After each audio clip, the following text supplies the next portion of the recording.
जय मसीह की उत्पत्ति अध्याय 48। याकूब का अप्रैम और मनश्शे को आशीर्वाद देना। तब इस्राएल ने अपना दाहिना हाथ बढ़ाकर अप्रैम के सिर पर जो छोटा था और अपना बायां हाथ बढ़ाकर मनश्शे के सिर पर रख दिया। उसने जानबूझकर ऐसा किया, नहीं तो जेठा मनश्शे ही था। फिर उसने यूसुफ को आशीर्वाद देकर कहा, परमेश्वर जिसके सम्मुख मेरे बाप दादे अब्राहम और इसहाक चले, वहीं परमेश्वर मेरे जन्म से लेकर आज के दिन तक मेरा चरवाहा बना है, और वही दूत मुझे सारी बुराई से छुड़ाता आया है। वही अब इन लड़कों को आशीष दे और ये मेरे बाप दादा अब्राहम और इसहाक के कहलाए और पृथ्वी में बहुतायत से बढ़े।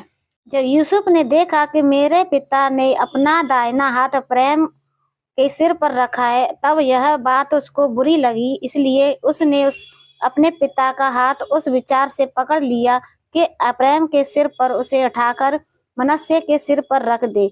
और यूसुफ ने अपने पिता से कहा, हे पिता, ऐसा नहीं, क्योंकि जेठा यही है, अपना दाहिना हाथ उसके सिर पर रख।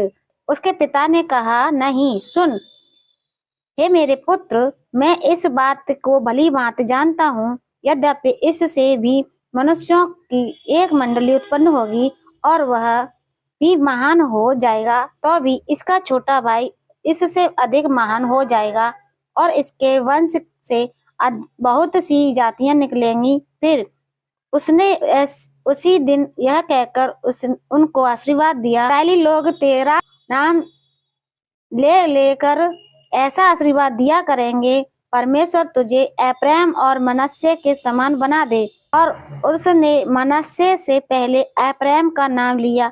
तब इस्राएल ने यूसुफ से कहा, देख, मैं तो मरने पर हूँ, परंतु परमेश्वर तुम लोगों के संग रहेगा और तुम को तुम्हारे पितरों के देश में फिर पहुंचा देगा, और मैं तुझको तेरे भाइयों से अधिक भूमि का एक भाग देता हूँ, जिसको मैंने अमोरियों के हाथ से अपनी तलवार और धनुष के बल से ले लिया है।